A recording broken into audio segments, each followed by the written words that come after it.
Hola a todos, les presento este video donde vemos el origen de José, el esposo de María y cómo el Espíritu Santo cubre con su manto a María, quien queda embarazada, José varón justo en sueños.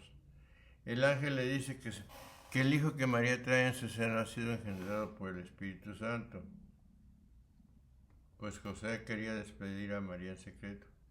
De esta manera el mundo tendrá un Salvador que lo librará de sus pecados. Así que todos sepamos estar atentos a la voz de Dios que nos habla en medio del silencio. Escuchemos y veamos. 16. Jacob engendró a José, el esposo de María, de la cual nació Jesús, el llamado Cristo. La palabra hijo cuadra mejor al que solamente lo es por adopción que la de engendrado, puesto que José no había nacido de Elí, así cuando Mateo dijo al empezar la genealogía, y Abraham engendró a Isaac. Al terminar en José, Jacob engendró a José, expresó claramente que a este lo había producido su padre. Según el orden del origen de las generaciones, y que José no había sido adoptado sino engendrado por él. Aunque también San Lucas pudiera haber dicho que José había sido engendrado por Elí. Tal expresión no debe confundirnos porque nadie en absoluto dice del adoptado que ha sido engendrado según la carne, sino por el afecto.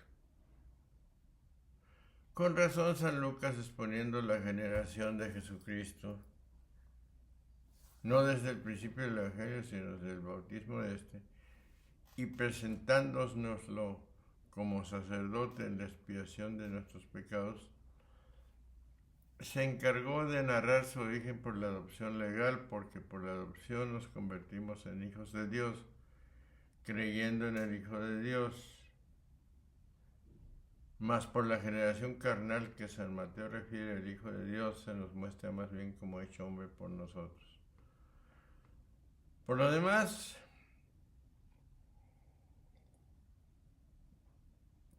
bastante da a entender San Lucas al llamar a José hijo de Elí por adopción, como llama a Adán hijo de Dios, en el sentido de que por la gracia que después pecando perdió, Dios lo había constituido como hijo en el paraíso. Después de consignar todos los antepasados de Cristo, terminando por José, dice el evangelista, esposo de María, indicando que por María ha puesto en la genealogía también a José.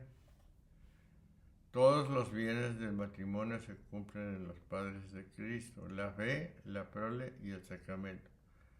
La prole es nuestro Señor Jesucristo, la fe porque no ha habido adulterio, y el sacramento porque no ha habido separación.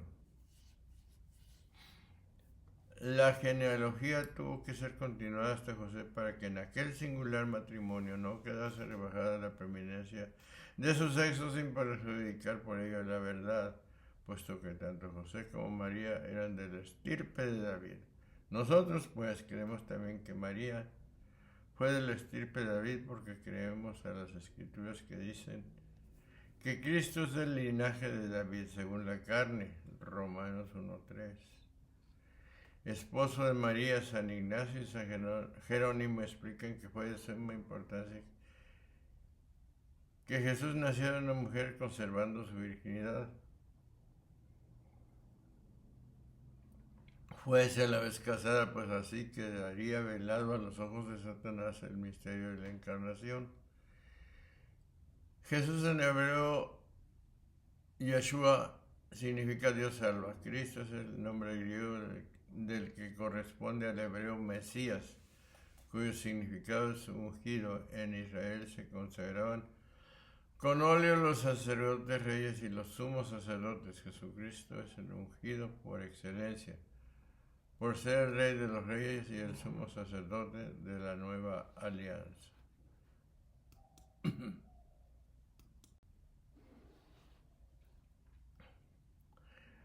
La generación de Jesucristo fue como sigue: desposada, su madre María con José se halló antes de vivir con ellos, juntos ellos, que había concebido del Espíritu Santo.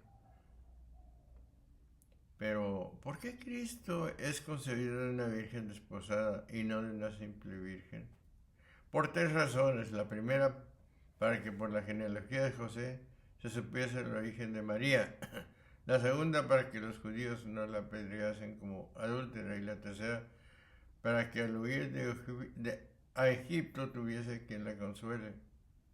El mártir Ignacio aduce otra razón: para ocultar al demonio el parto de María, y que siempre creías que Cristo había sido engendrado no de una virgen, sino de una mujer casada. María se interpreta en hebreo como estrella del mar.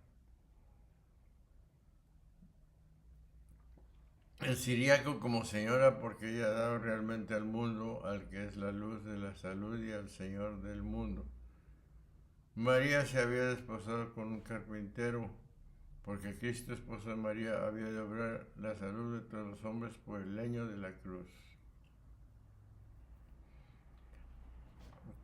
Con propiedad, dice, se halló expresión que solemos emplear hablando de cosas en que no habíamos pensado, y para que no importunara al evangelista preguntándole cómo se verificó el nacer de una virgen. En pocas palabras, él mismo da la salida del Espíritu Santo, como si dijera: el Espíritu Santo es el que ha obrado este milagro, pues que ni Gabriel ni San Mateo pudieron decir más. Como se verificó lo que aquí omite San Mateo, lo expuso San Lucas después de narrar la concepción de Juan de esta manera: y al sexto mes fue enviado el ángel, y más adelante el Espíritu Santo vendrá sobre ti. Que es lo que mencionó San Mateo al decir: se halló haber concebido en el vientre del Espíritu Santo. En el vientre del Espíritu Santo. El nombre de la Virgen era María. Este nombre significa estrella del mar y le encaja admirablemente a la Virgen Madre. No es más justo que compararla con una estrella que da sus rayos sin alterarse, como ella da a luz a su hijo sin detrimento de su cuerpo virgen. Es ciertamente esta noble estrella nacida de Jacob, Números 24 y 17, cuyo esplendor ilumina el mundo entero, que brilla en los cielos y penetra hasta los infiernos. Verdaderamente, ella es esta bella y admirable estrella que se levanta por encima del mar inmenso, resplandeciendo de méritos, alumbrado por su ejemplo. Que su nombre jamás abandone tus labios ni tu corazón. Siguiéndola no te extraviarás, rogándole no te desesperarás, pensando en ella te alejarás del falso camino. Si te tiene de la mano no zozobrarás, si te protege nada temerás. Bajo su amparo ignorarás el cansancio, bajo su protección llegarás hasta el fin. Y comprenderás por tu propia experiencia cuán justas son estas palabras. El nombre de la Virgen era María. 19.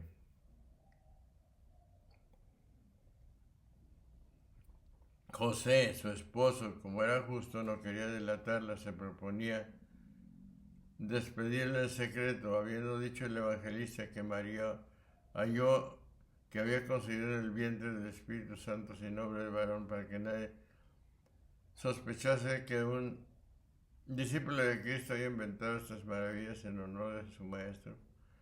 Aduce el testimonio de José, confirmando la historia por su propia participación en ella. Y José, su esposo, como era justo, conociendo José que María estaba encinta, se turba porque la esposa, que había recibido del templo mismo del Señor y no conocía aún, la encuentra fecunda, y agitándose inquieto discute y habla consigo mismo: ¿qué haré? ¿La denuncio o callo? Si la descubro no me hago cómplice de adulterio, pero sí incurro en crueldad, porque me consta que según la ley debe ser apedreada. Si callo, doy mi consentimiento a una acción mala, y partiendo y participo con los adúlteros, entonces callar es malo y descubrir el adulterio es peor. La dejaré libre. Hermosamente nos enseña San Mateo lo que debe hacer el justo que sorprendiera a su cónyuge en oprobio o acción infame para ni mancharse con la sangre del adúltero ni hacerse cómplice del adulterio.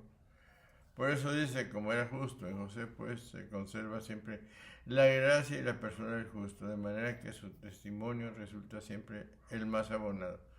Pues la lengua del justo habla con la verdad. Pues veía fecunda la que conocía como casta, como la había leído en Isaías, saldrá una vara de la raíz de Jesé, Isaías 11:1. De quien sabía ser descendiente María, y en el mismo Isaías sea que una virgen concebirá. Isaías 7:14, no desconfiaba de que en ella se había de cumplir tal profecía, pero si no tenía sospecha de ella. ¿Cómo era justo queriendo dejar una esposa inmaculada? Quería dejarla porque conocía que se habría obrado en ella un gran misterio y se consideraba indigno de vivir en su compañía. Al querer dejarla era justo, y al querer hacerlo en secreto muestra ser piadoso, pues la pone a salvo de toda infamia. Por eso dice, como era justo, quiso dejarla, es decir, pudiendo entregarla al deshonor en público, esto es difamarla, prefiere separarse en secreto, o no queriendo trasladarla a su casa para vivir con ella en asidua compañía, quiso dejarla en secreto, es decir, dilatando la fecha de los desposorios, porque realmente es verdadera virtud. Ejercer la virtud con la justicia, esta junto con la piedad. Virtudes que obrando separadas se anulan mutuamente, o bien puede decirse que era justo por la fe con que creía que Cristo había de nacer de una virgen. De ahí que quiso humillarse ante don tan excelente.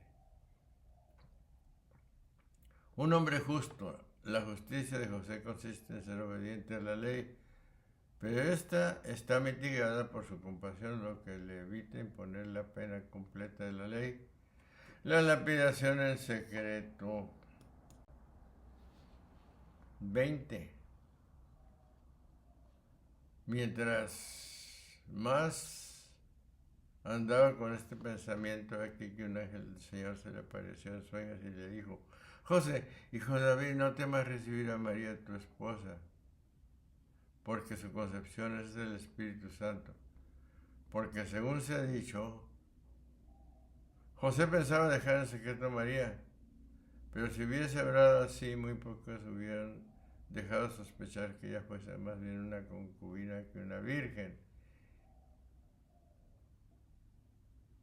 Y por eso el propósito de José cambió en un momento.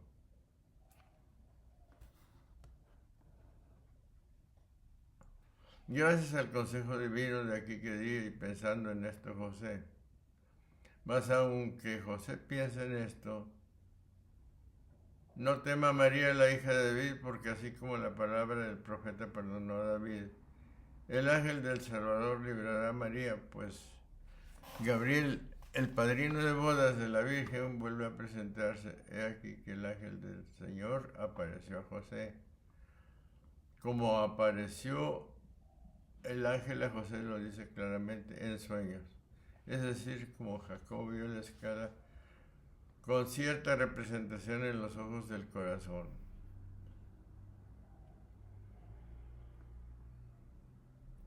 Al parecer el ángel lo llama por su nombre, le recuerda su linaje y le hace de poner todo miedo diciéndole: José, hijo de David. Al llamarlo José por su nombre se le presenta como un conocido y amigo. Al decir no temas, quiso también demostrarle que conocía el secreto de su corazón, para hacerle ver con esto los bienes que nos habían de venir por Cristo y que Él le iba a revelar. Pero dice: no temas recibir esto, es mantenerla en tu casa, porque en su mente ya la había dejado.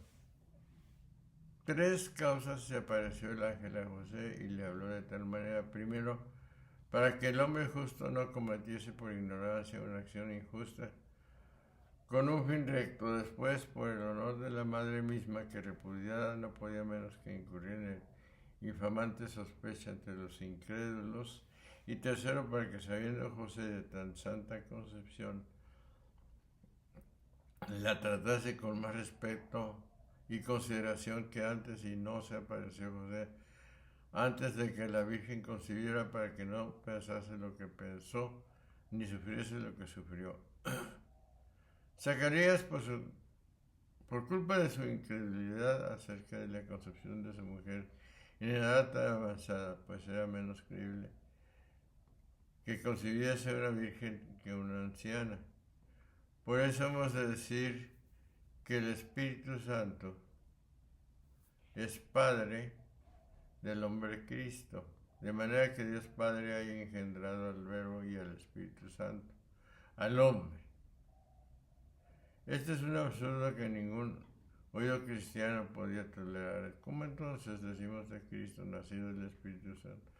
Si el Espíritu Santo no lo ha engendrado, ¿es acaso porque le ha creado?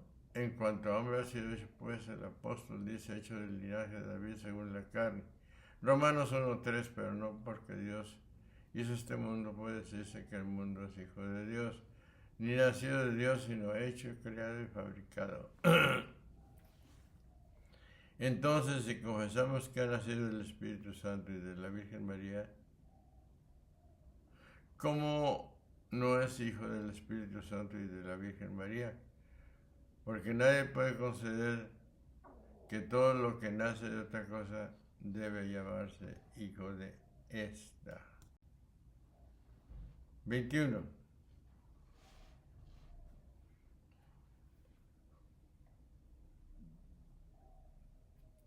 Dará a luz un hijo y le pondrás por nombre Jesús, Salvador, porque él salvará a su pueblo de sus pecados. Como lo que el ángel había dicho a José era palabra maravillosa que sobrepasa todo pensamiento humano, está por encima de las leyes físicas.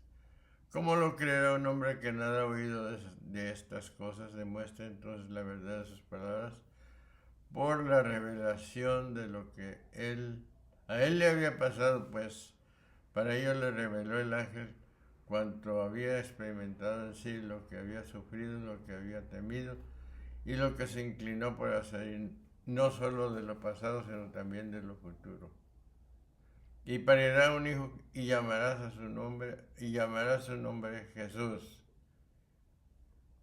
Y para que José no creyese que ya era innecesario el matrimonio por haberse verificado la concepción por obra del Espíritu Santo, sin cooperación suya, el ángel le manifiesta que aunque no fue necesario para la concepción y la Virgen permanece intacta,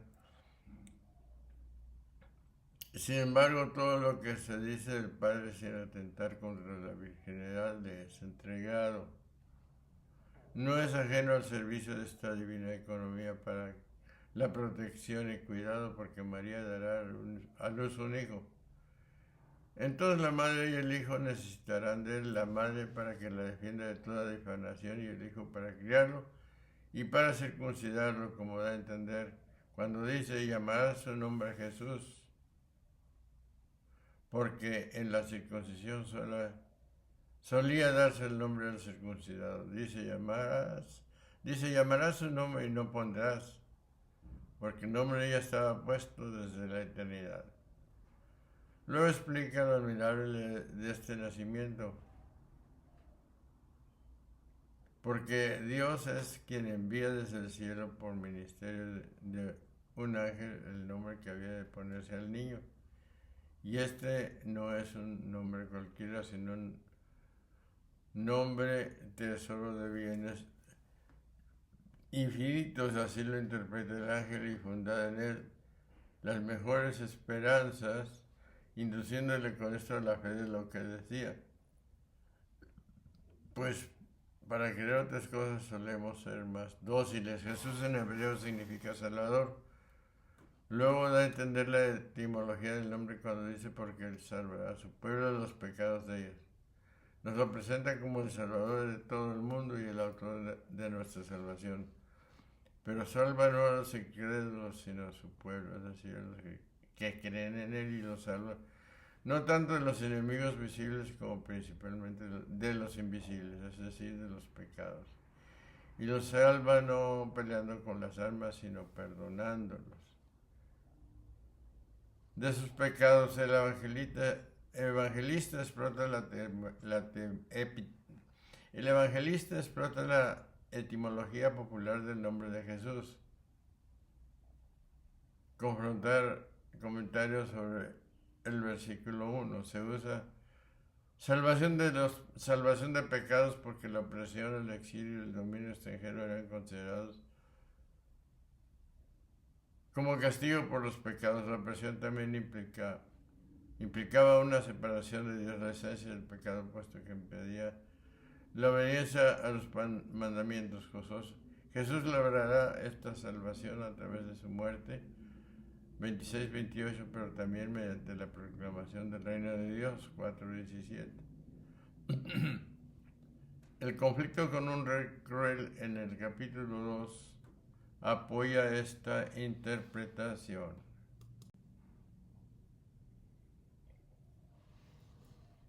24. Cuando despertó del sueño hizo José como el ángel del Señor le había mandado y recibió a su esposa. Por la puerta misma que entró la muerte ha vuelto la vida. Por la desobediencia de Adán nos perdimos todos. Por la obediencia de José empezamos a volver a nuestro estado primigenio. Por eso se nos recomienda la gran virtud de la obediencia.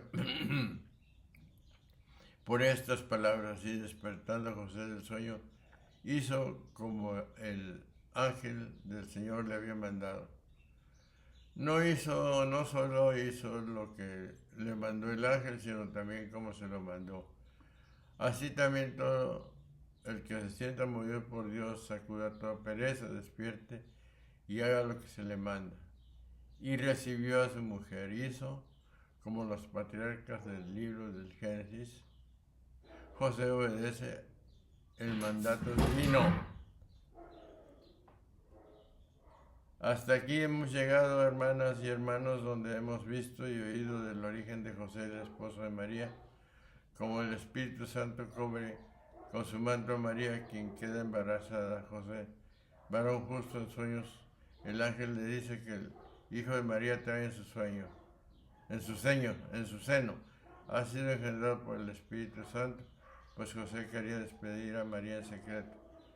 De esta manera el mundo tendrá un Salvador que lo librará de sus pecados. Espero que este video les haya sido de su agrado. Con el favor de Dios nos veremos en el siguiente.